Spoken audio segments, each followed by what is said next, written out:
Hi, I'm Ian Olson. Welcome to Selling Success. We're the experts in relationship selling, and we believe passionately in helping our clients build great value for their customers. Now, today I'm back in the UK, as you can see, and in my back garden with one of our chickens who are out there. You can see in the background, so apologies for the noise if you hear any clucks and squawks. It's not me.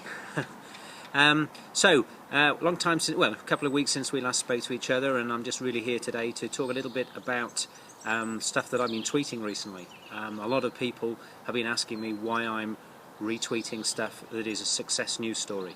Well, the reason for that is quite simply this. It's a tough times out there for a lot of businesses, a lot of people, and all for a lot of you out there who are in selling. And one of the most important things you've got to be in sales is focused, and focused on the positive. You know, in sales, quite often the glass is half empty, sometimes even less than that. And if you spend your life dwelling and focusing on the things that may or may not happen, then you'll find yourself mentally getting into the wrong state of mind. You'll find yourself sitting in front of customers, and you won't be projecting the positivity that they want to hear. So, I spend most of my time when I watch the news. In fact, I don't watch the news, if I'm honest, anymore. I tend to look at it on the internet. I identify the little pieces of news that I'm interested in, and I focus on those. I don't have the ability to change the Greek debt crisis, and nor do you. So I suggest what we need to do in our lives is focus on the things we can change and things we can control, which is ourselves, which is our state of mind, and the way we approach the world.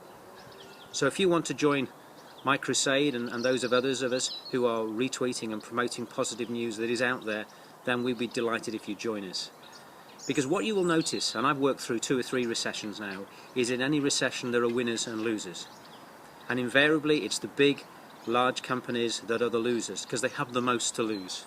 And it's the small, medium-sized enterprises like ourselves who have the most to gain. And that's one of the reasons why this government is focusing on driving new business and small businesses, because they know that's where the growth in this country will come over the next 5 to 10 years. And you know what, if you have an even longer perspective and you look back over the last 100, 200 years, and you look at the largest companies that existed in the United Kingdom and in the United States 100 years ago, they're not the same companies today. Because businesses grow and businesses decline.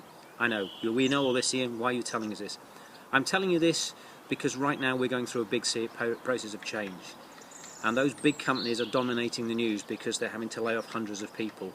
And they're laying off people in places that have traditionally had large employers in that town. So, you know, be aware of that. Don't let that dominate your thoughts. Focus on the positivity. I meet day in, day out, week in, week out, businesses that are growing, businesses that are doing well. There are plenty of businesses in the news that are doing well, and what we need to remember is focus on that.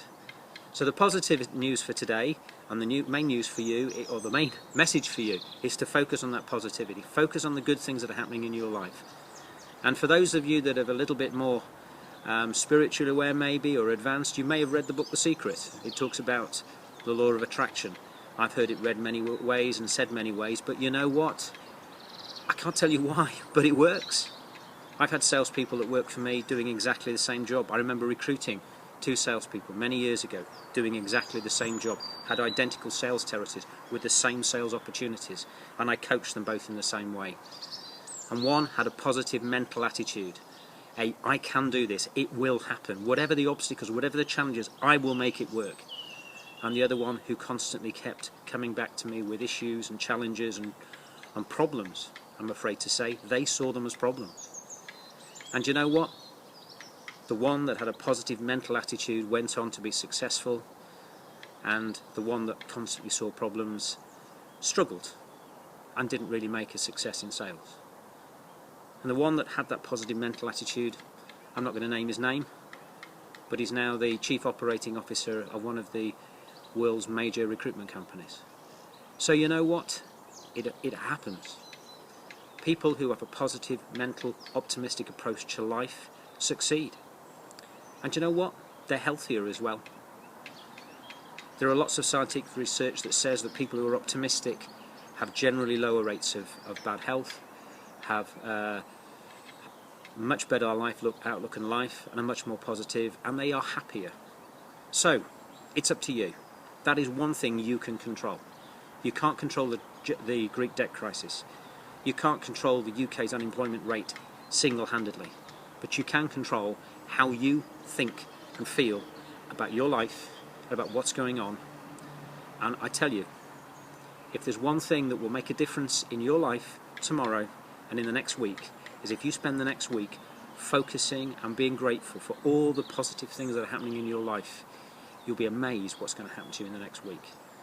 And I would really love, if you take that approach, to hear your stories, because I'd love to retweet them.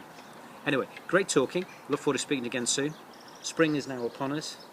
Sadly today it's a little bit grey and overcast, but the daffodils are coming out, and who knows, next time we see each other there might even be blossom on the tree. So you take care. Speak to you again soon. Bye bye.